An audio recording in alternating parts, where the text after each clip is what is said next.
encontro, como a Dani bem colocou, já o nosso quarto encontro, um mês que nós estamos nessa jornada, né, de estudo das profecias. Esse início foi bem mais tranquilo, porque nós vimos mais a parte histórica, e só na semana passada que nós adentramos na profecia propriamente dita, né? E hoje nós vamos dar continuidade a isso. Mas antes, como sempre nós temos feito, eu convido você a fechar os seus olhos para que a gente possa elevar uma oração ao nosso Deus. Santo Deus, meu Deus e Pai, te agradecemos, Senhor, por mais essa oportunidade que o Senhor nos dá de estudarmos, Senhor, a tua palavra. Esse assunto, Senhor, que é um tanto complexo, mas é de suma importância para a vida do cristão, principalmente para nós que vivemos os últimos dias da história da Terra.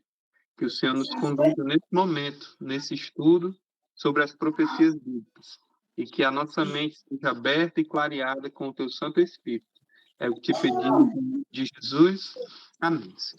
Então, hoje nós vamos dar continuidade a esse processo, né, de entendimento aí das profecias. E só lembrando que semana passada a gente viu o sonho, né, de Nabucodonosor, o sonho da estátua, relatado ali no capítulo 2, né, no capítulo 2 de Daniel. Nabucodonosor sonhou com uma estátua e Daniel recebeu a interpretação da parte de Deus daquele sonho. E aquela estátua era uma estátua diferente, né? Com a cabeça de ouro, o peito e os braços de prata, né? O quadril de bronze, as pernas de ferro e os pés em parte de ferro e barro, né? Nós vimos que no sonho de Nabucodonosor, após ser revelada essa estátua, surgiu uma grande rocha, né? Que, segundo o texto bíblico, foi cortada sem o auxílio de mãos humanas e atingiu os pés da estátua, destruindo-a por completo, né? Essa tornou-se uma grande montanha que encheu toda a terra. Nós vimos que a forma bíblica de se interpretar a profecia é através do método histórico, ou seja, historicista, usando a história como pano de fundo para que a gente possa compreender o que a profecia estava querendo relatar. E, olhando do ponto de vista histórico, nós vimos a sucessão de reinos que aquela estátua vinha representando, sendo a cabeça de ouro Babilônia, os peitos e os pés os peitos e os braços de prata, sendo a Medopécia, o reino que veio depois da Babilônia, o quadril de bronze sendo o reino, né, da Grécia, o greco-macedônio, as pernas de ferro sendo o Império Romano, e os pés em parte de ferro e barro, representando a Europa, né? E os reinos europeus, os países europeus que vieram após a divisão e a queda do Império Romano. E a grande pedra, a grande rocha, sendo a vinda de Cristo, né, que destruiria os reinos mundanos, os reinos humanos, né, e estabeleceria o grande reino de Cristo, que será eterno. O estudo de hoje, ele é uma continuação do estudo da semana passada. Porém, no texto bíblico, nós vamos estudar no capítulo 7. E aí eu convido você a abrir a sua Bíblia no capítulo 7 de Daniel, para a gente ver um pouco do que aconteceu aqui no relato, tá certo? Dona Loura, eu vou pedir para a senhora só desligar o microfone da sua chamada, para que todo mundo possa acompanhar melhor, tá bom? Não. Derrubou, foi? Acho que ela não está ouvindo.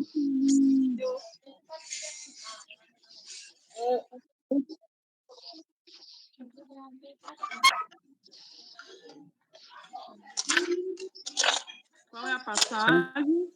Então, vamos lá. No capítulo 7, nós temos uma progressão no tempo, né?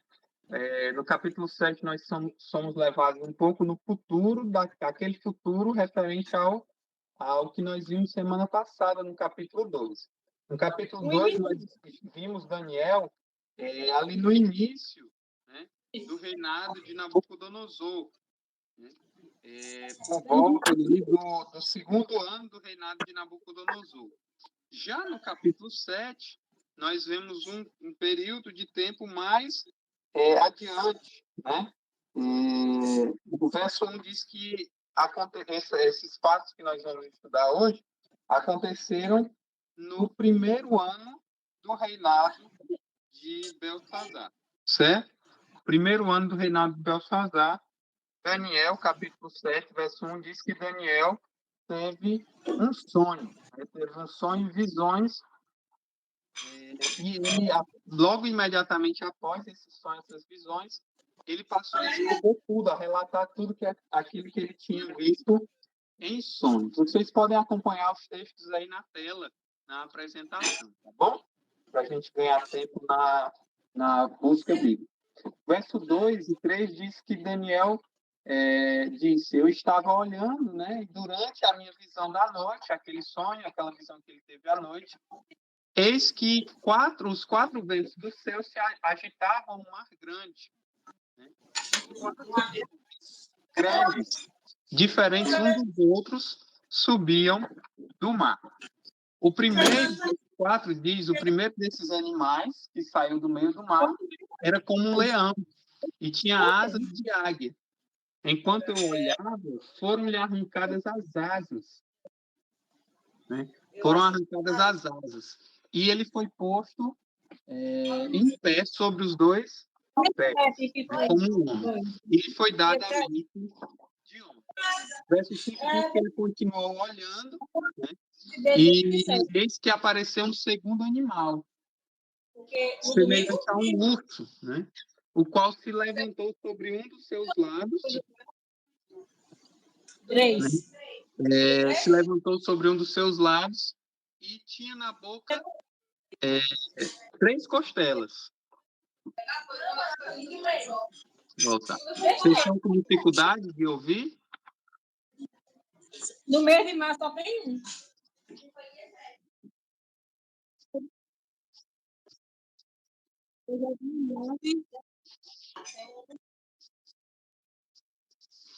Do mês de março? Certo. Vamos fazer assim, Dani, que ela não está conseguindo ouvir. Se vocês se incomodarem, a gente sai e entra de novo. Então é 10, dá 35. Ou melhorou o áudio? Tá do mesmo jeito? Eu vou sair. Pronto, você não tá aí nessa um fix, né?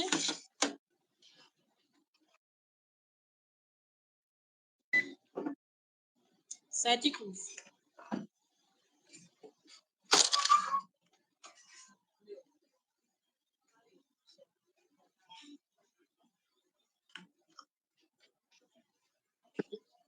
E agora? Tá melhor o áudio?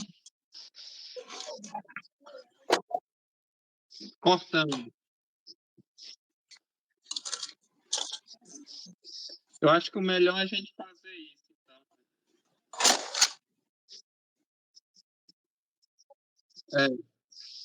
Certo. Vai ficar lá uma opçãozinha de voltar.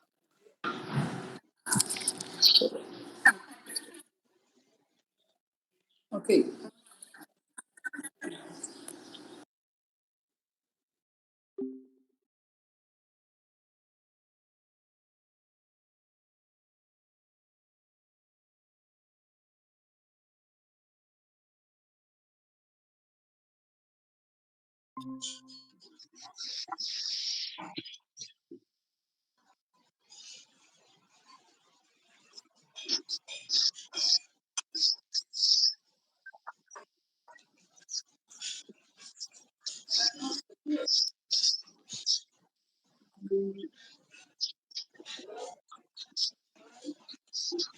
E agora, ainda está falhando?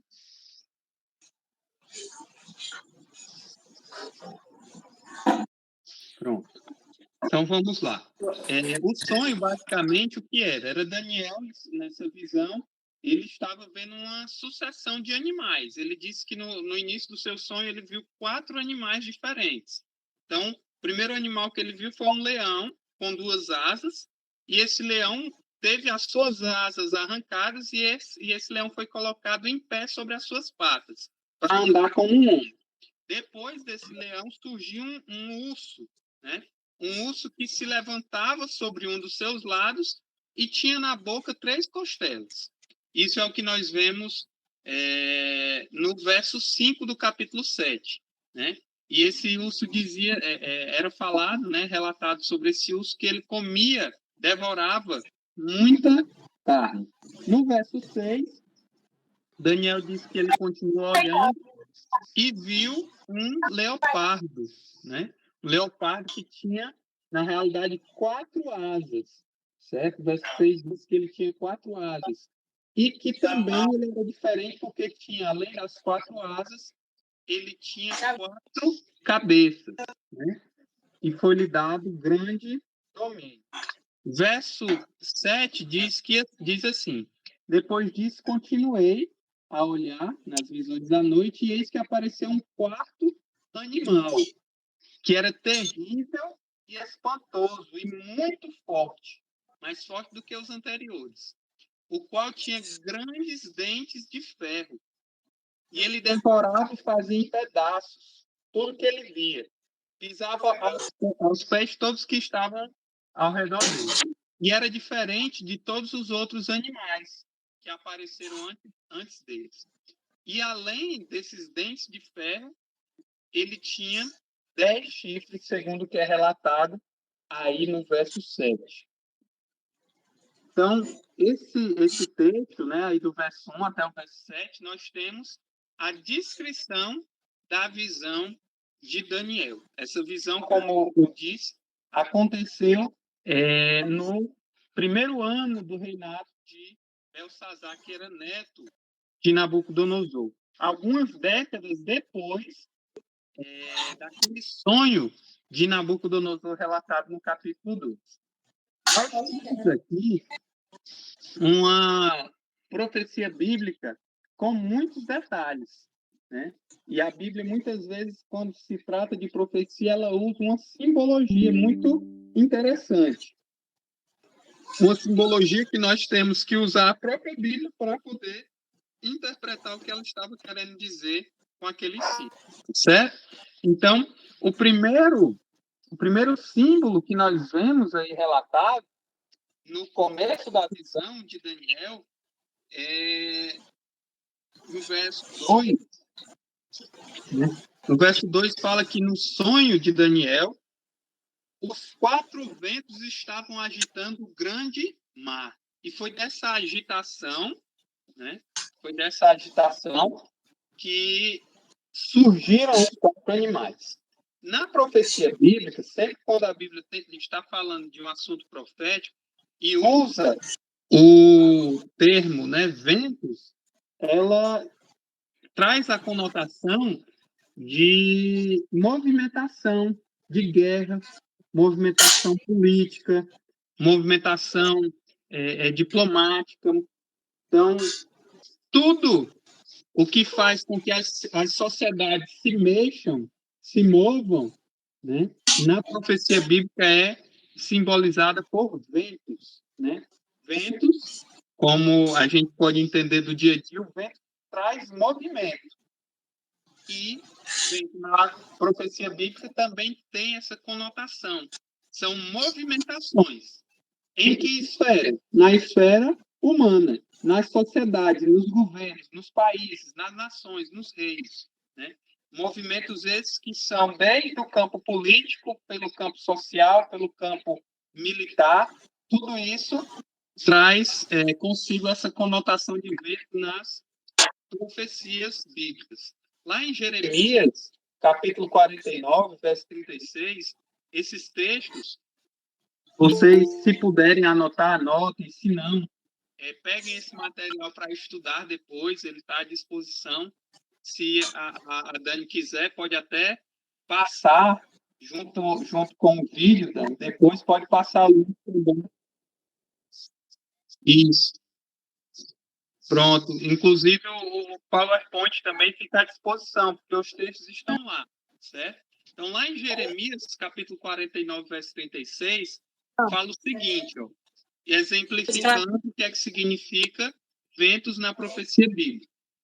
Diz assim: trarei sobre Elão, que é uma nação, os 4 ventos dos 4 cantos da terra, e espalharei na direção de todos estes ventos. E não haverá país onde não venham os fugitivos de Elão. Dentro do contexto aqui de Jeremias 49, 36, Deus está falando que ia fazer uma agitação, né, naquela região, na nação de Elão, e dali iria espalhar aquela nação, destruir aquela nação, através dessa movimentação política, dessa movimentação bélica, né, de guerras e tudo, ia levar a essa destruição de Elã. Então, dentro da profecia bíblica, o que eu queria que ficasse na mente de vocês é que quando se fala de ventos, está se falando de movimentos políticos, sociais, militares, tá certo?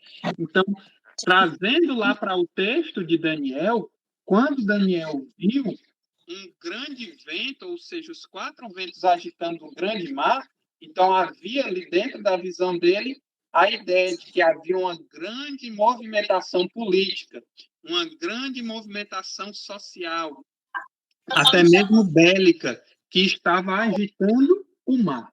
Já entendemos que o vento significa movimentação, certo? E o mar que estava sendo agitado por esse vento, o que é que ele significa? Isaías, capítulo 17, verso 12, fala o seguinte: ai do bramido dos grandes povos que bramam como bramam os mares, e do rugido das nações que rugem como rugem as impetuosas aves.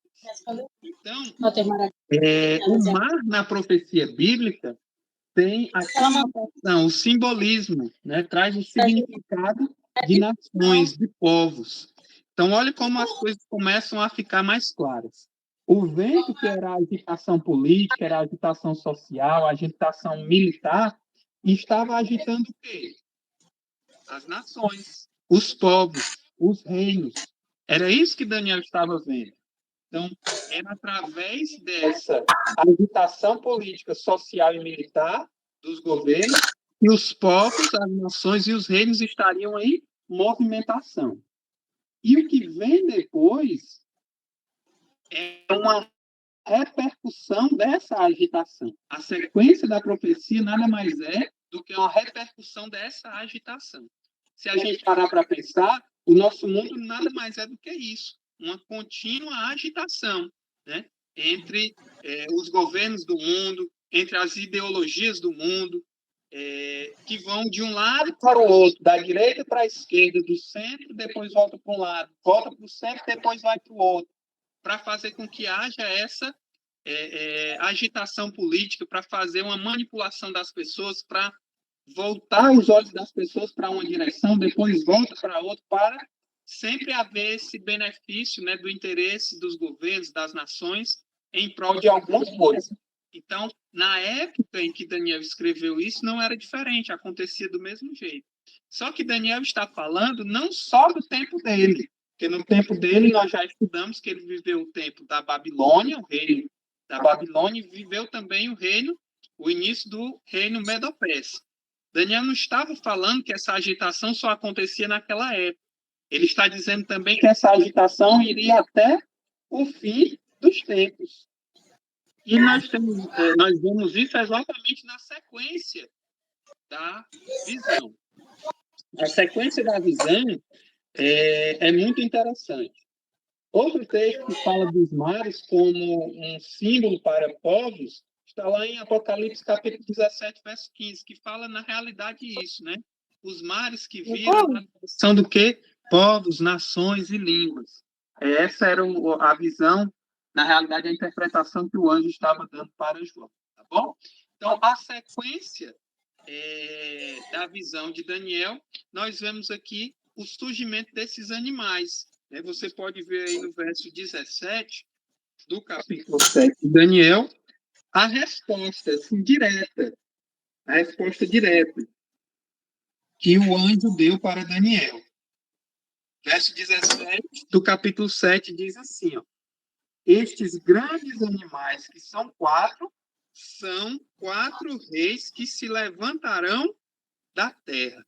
Então, o anjo já deu para Daniel a interpretação direta. Olha, esses quatro animais, apesar de eles serem diferentes, você não está entendendo o que é que estava vendo. Esses quatro animais nada mais são do que quatro reis, quatro reinos que se levantarão da terra.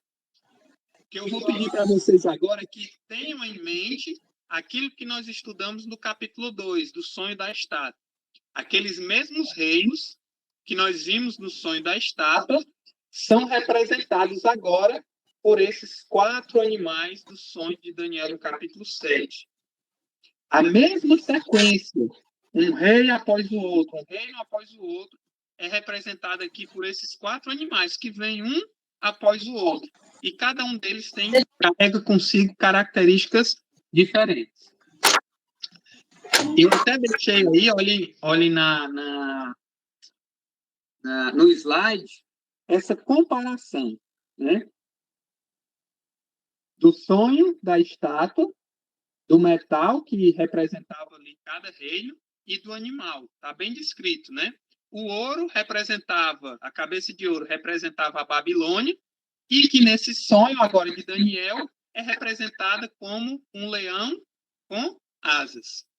O reino que veio na sequência foi a Medopécia, que na estátua era o peito e os braços de prata, e agora no sonho de Daniel, dos animais, é representado pelo urso, com 3 costelas na boca.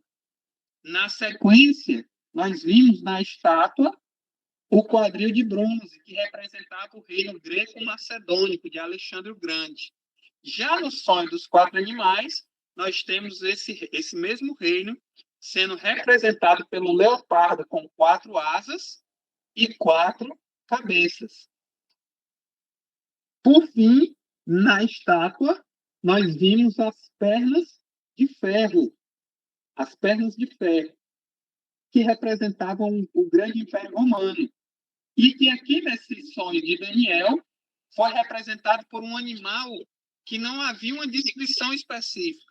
E aí, geralmente, quando a gente não acha uma descrição específica para um animal terrível, a gente representa como um dragão, vamos dizer assim, né? Um animal espantoso, que era aquilo que Daniel viu. Daniel disse que viu um animal grande, terrível e espantoso, diferente de todos os outros animais. Só que esse animal tinha características particulares. Ele tinha dentes de ferro, olha só como é a mesma descrição lá da estátua, que eram as pernas de ferro, e também fala que esse animal, ao final ali da descrição dele, tinha 10 chifres.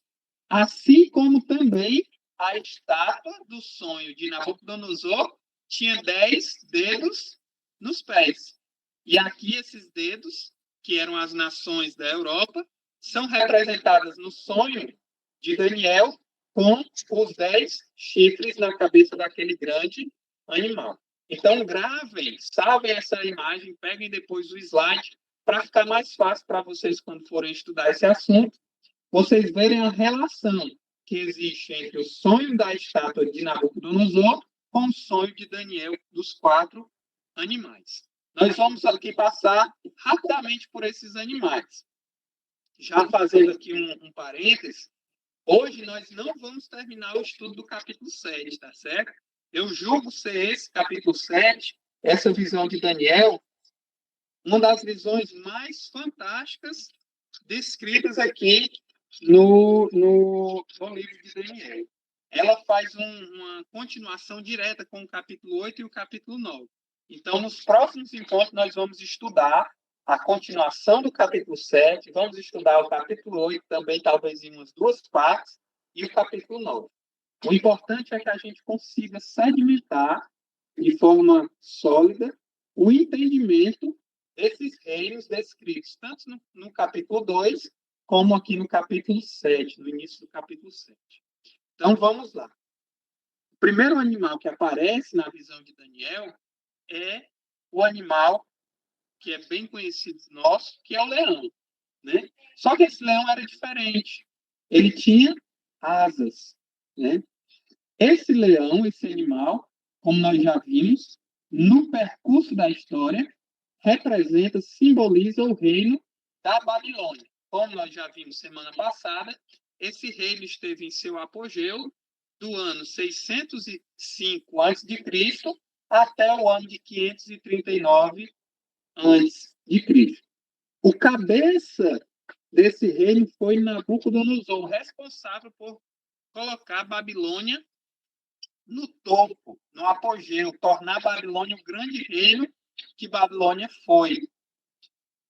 E no capítulo 4, anotem aí, no capítulo 4, vocês vão ver um relato da história da vida de Nabucodonosor, que tem tudo a ver com o que é descrito aqui no capítulo 7.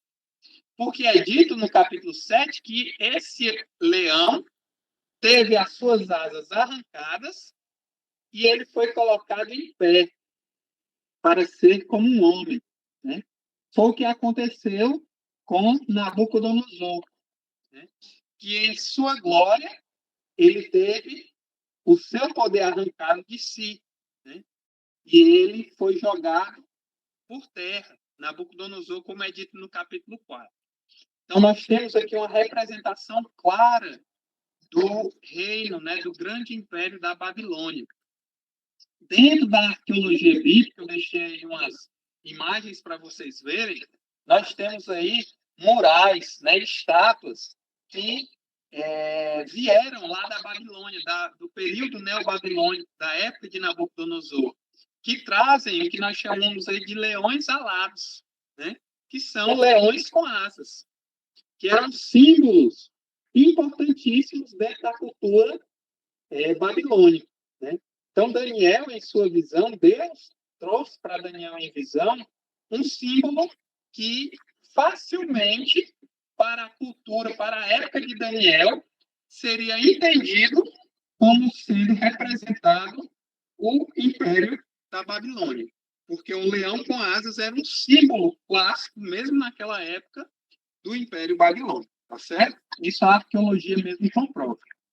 Na sequência, nós temos o surgimento desse animal, desse urso, que, na sequência histórica, né, representa o Império Medo-Persa, que teve seu apogeu do ano 539 até o ano 331. Né? Nós temos aqui um animal que era diferente. Né?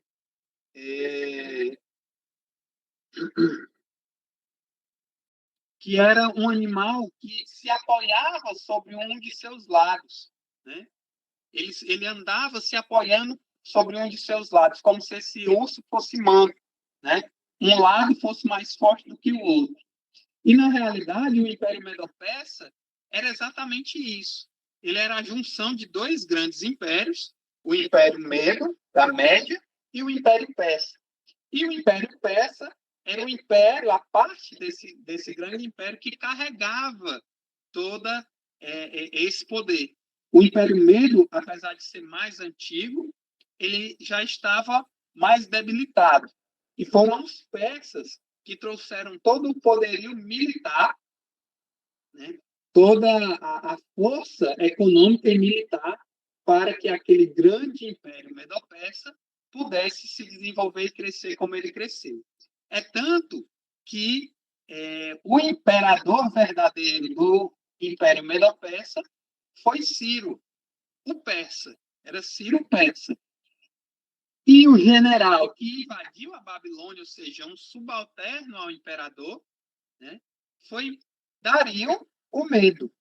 Então, Dario era proveniente da Média, e Ciro, que era o grande imperador desse império, era persa, certo? E foi dele que veio a linhagem posterior com Xerxes, Artaxerxes, que são relatados na Bíblia, tá certo? Então, esse urso, sendo manco, ele representava esse desequilíbrio que existia no Império Medo-Persa, sendo que a parte persa do Império era mais forte do que a parte da Média. Aqui é uma imagenzinha de Ciro o Grande, que foi o grande imperador desse grande Império Medo-Persa. As 3 costelas que aquele urso trazia na boca, o historiador grego, né, Heródoto, ele já afirmou naquela época, né, que as grandes conquistas do Império Medo-Persa, as 3 grandes conquistas do Império Medo-Persa, que o fez consolidar o seu poder, foram a invasão e a destruição, né, a posse da Lídia, que era uma grande nação na época, que aconteceu em 547 a.C., da Babilônia, que foi posterior, em 539, e, por último, do Egito, né? Então, essas 3 conquistas estabeleceram o Império Medo-Persa como o grande império mundial daquela época, sucedendo a Babilônia, tá certo? E esses 3 reis que foram tomados são simbolizados por essas 3 costelas que o urso trazia na sua boca, tá certo? Então, olha como a profecia ela é detalhada, ela vai mostrando detalhes históricos para que não fiquem dúvidas na nossa mente do que Deus estava falando e de como ele era sábio em mostrar o que iria acontecer no futuro.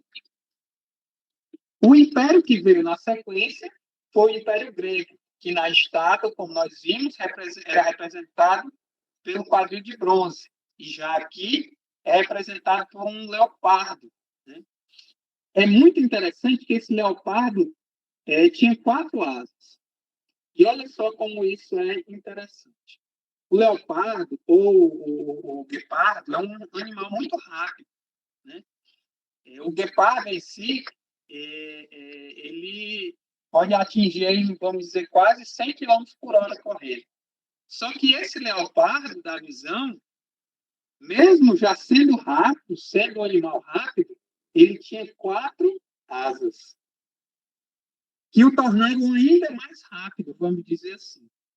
E o que é que isso simbolizava? Simbolizava exatamente a rapidez com que esse império se tornou grande, sob as ordens do seu grande imperador, que foi Alexandre, né? Alexandre Magno, Alexandre o Grande.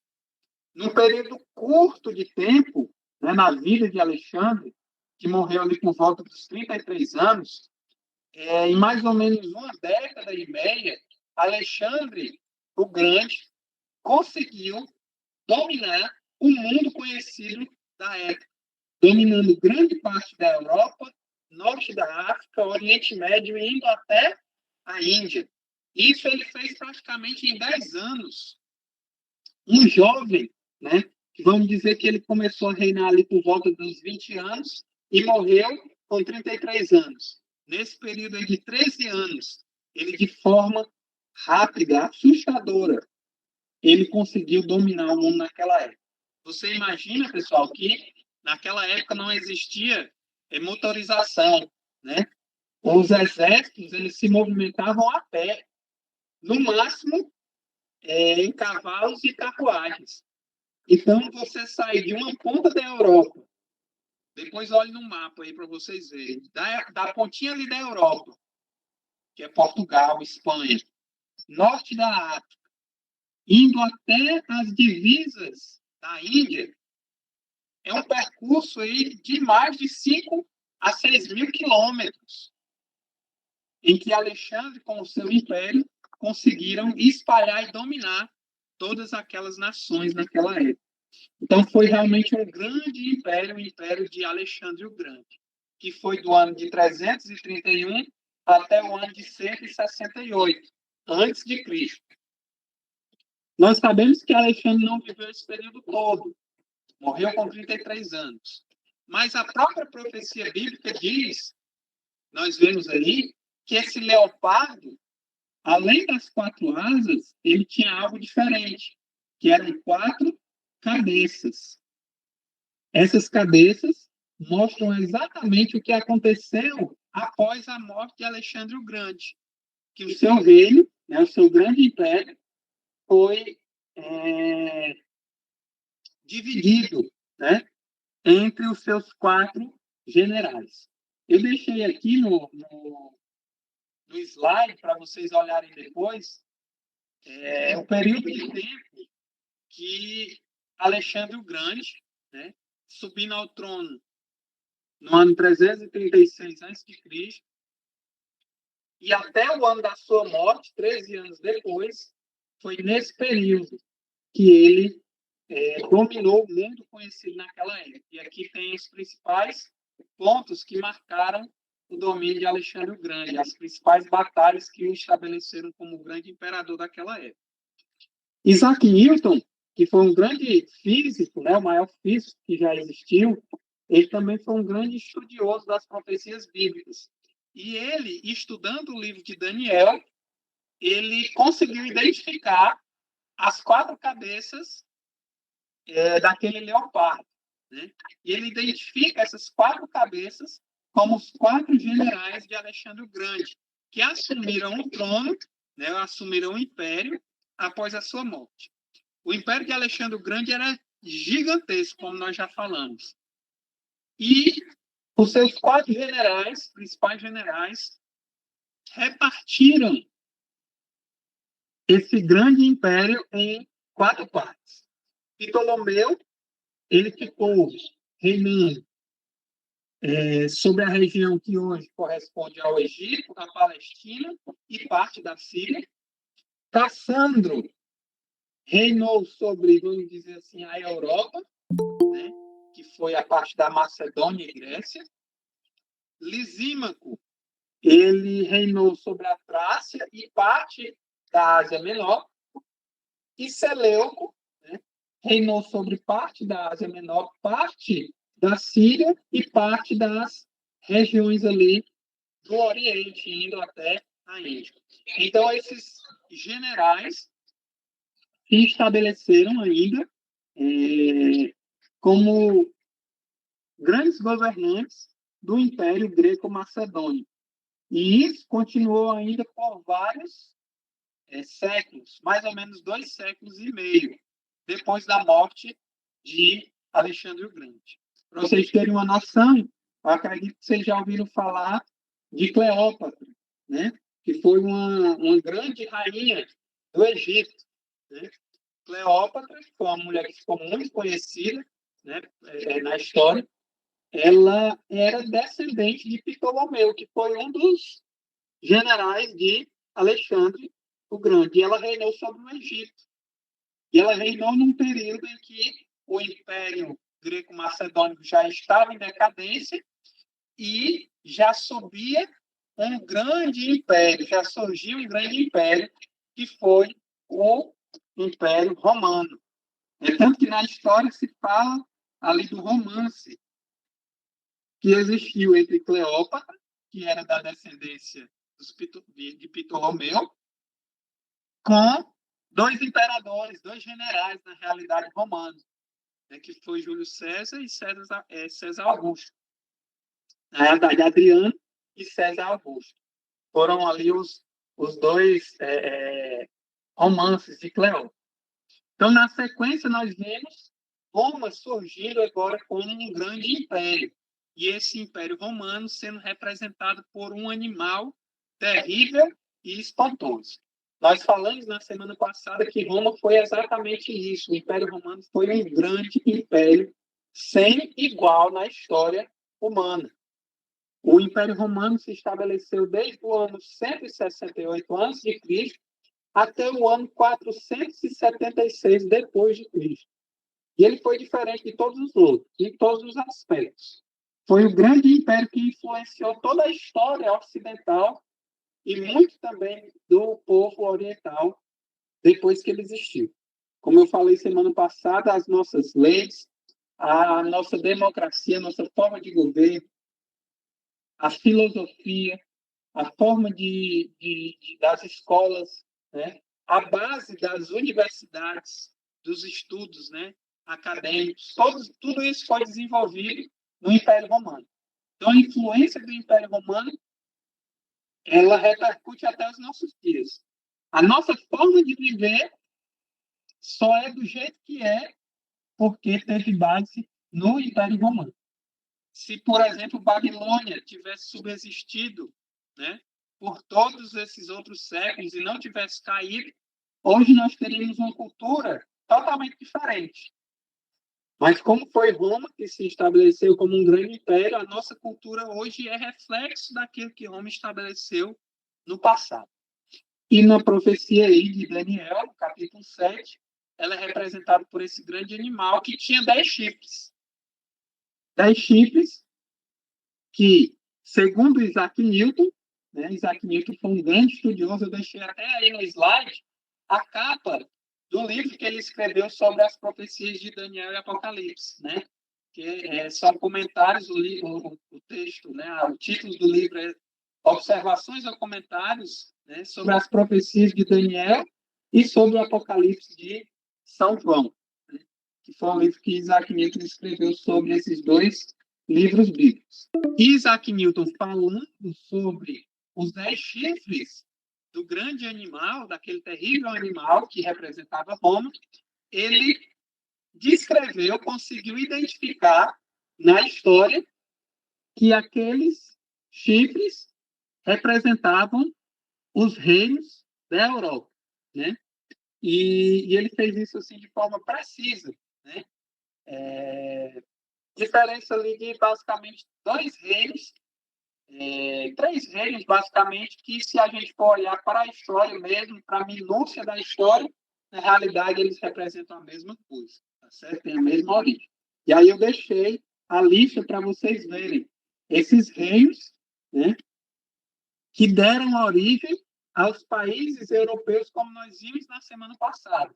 Por exemplo, os alamães, né, que deram origem aos germânicos, que são os alemães de hoje em dia, né? Os francos, que deram origem aos franceses de hoje em dia, os anglo-saxões, que deram origem à Grã-Bretanha de hoje, né? À Inglaterra, certo? E assim outros, né? Os suevos, os visigodos, que também fazem parte das nações da Europa, como os espanhóis, os portugueses, os húngaros, todos eles compuseram, né, esse grande reino, esse grande império de Roma, que foi se dividindo, né? A partir da queda do Império Romano em 476, esse império ele foi se dividindo entre os reinos daquela época, né? Se você olhar para a história, você vai ver exatamente isso. Roma deixou de ser o grande poderio militar no ano de 476, mas não deixou de ter uma influência gigantesca sobre os reinos do mundo daquela época. E essa influência nós vamos estudar nos próximos encontros, né?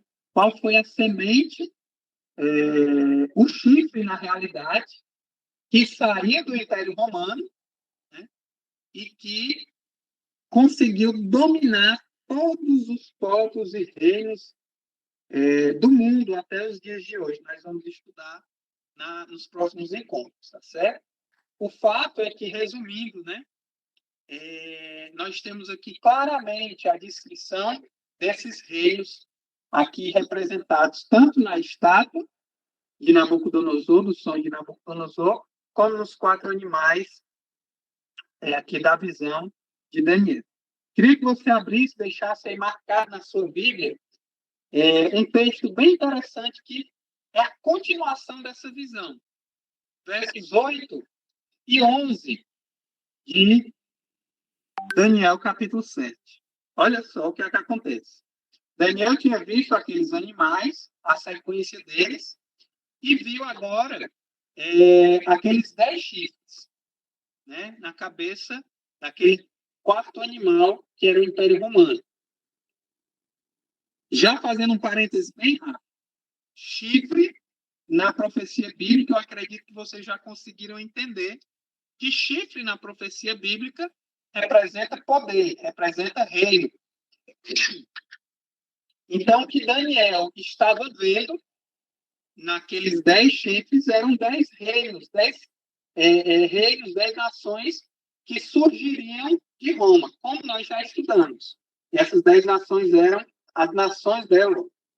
E olha o que é que Daniel vê no verso 8, na continuação da sua visão. Estando eu a observar os chifres, então, na visão, ele é chamado a atenção de Daniel para aqueles chifres na cabeça do quarto animal. Então, a atenção de Daniel é chamada para aqueles para aqueles 10 chifres. E aí o texto diz que ele estava observando aqueles 4 chifres, e eis que entre aqueles 10 chifres, na realidade, eis que entre aqueles 10 chifres subiu, ou seja, surgiu um outro chifre pequeno. Que diante desse surgimento, o texto diz, 3 chifres foram arrancados. Os outros chifres permaneceram, mas 3 chifres caíram para que um outro chifre pequeno surgisse. E olha só que esse chifre que Daniel estava vendo era diferente. Era diferente porque, primeiro, para ele surgir, derrubou 3 outros chifres, e ele continua dizendo que nesse chifre pequeno havia olhos, como olhos de homem, e uma boca que falava com insolência. Certo? Então, surge agora na profecia, na visão, algo diferente. A sua visão, a sua atenção foi levada para os 10 chifres na cabeça do quarto animal, e ele agora, prestando atenção naquilo, enquanto ele olhava para aqueles 10 chifres, surge agora um outro chifre, pequeno, que ao surgir derruba 3. E esse chifre era diferente porque ele tinha olhos de homem e falava blasfêmia, falava insolências, certo? E o verso 11 diz o seguinte: então, estive olhando por causa da voz das insolentes palavras que o chifre proferia. E vi que o animal foi morto, né? O animal foi morto e o domínio deles foi retirado. E aqui nós encerramos o nosso estudo de hoje. Porque nós vamos agora, assim como Daniel, no próximo encontro, entender o que foi que surgiu aqui na história. Nós já compreendemos todo o passo a passo da história, desde a Babilônia até o surgimento do Império Romano. Também vimos a sua queda e vimos o surgimento das nações da Europa, né? Só que dentro desse contexto, olha só, dentro do contexto dos 10 chifres, que são as nações da Europa, surge um chifre diferente, que Daniel chama de chifre pequeno, que tinha olhos e boca. E esse chifre passou a falar palavras de insolência, passou a falar blasfêmias. E é desse chifre, né, que nós vamos agora nos atentar. Assim como Daniel se atentou na sua visão, a partir do próximo estudo, nós vamos também nos atentar para esse chifre. Quem ele é? O que ele representa? Será que ele ainda está ativo hoje ou é algo do passado? Tá certo? E qual as repercussões desse poder na história, né, humana, e qual a participação desse poder, desse chifre, no futuro? Né? Qual é a participação dele no futuro? Quais as influências dele no futuro? Qual o papel dele no futuro, na profecia dele? Certo? Então, nós vamos ver isso com detalhes. Não percam, porque essa parte, agora em diante do estudo, é a parte mais interessante. É a parte mais chocante, vamos dizer assim. Né? Porque vai trazer para nós revelações impressionantes, que talvez você não soubesse. mas que, com a graça de Deus, nós vamos conseguir entender, né, essas verdades que Deus revelou para nós através das profecias bíblicas, tá bom? Então, eu convido você, né, para na próxima semana a gente estar junto de novo para continuar estudando o capítulo 7 de Daniel e entender que chifre pequeno é esse, né? E qual a importância dele dentro da profecia. Bom? Então, Dani, se você puder, faz uma oração para a gente poder encerrar o nosso estudo de hoje.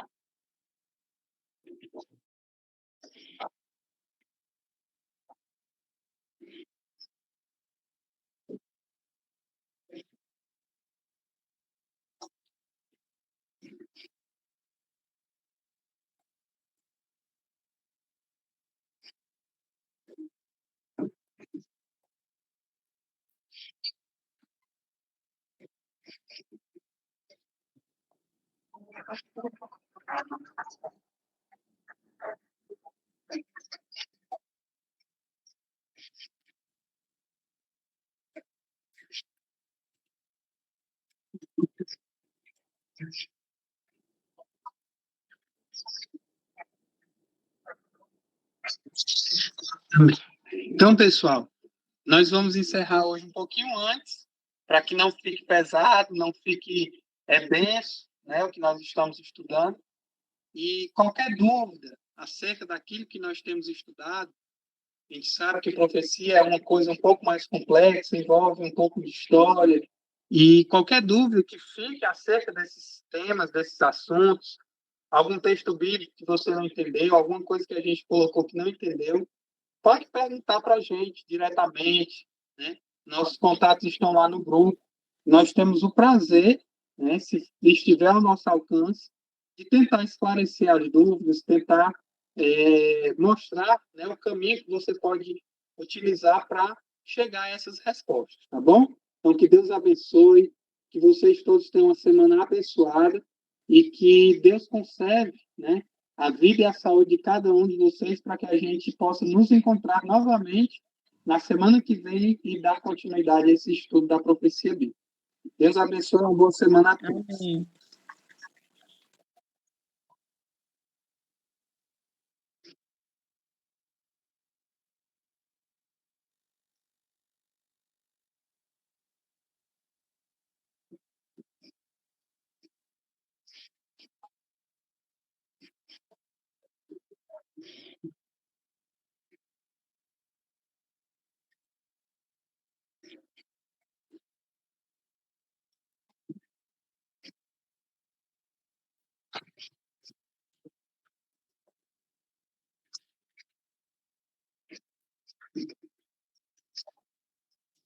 Ótimo.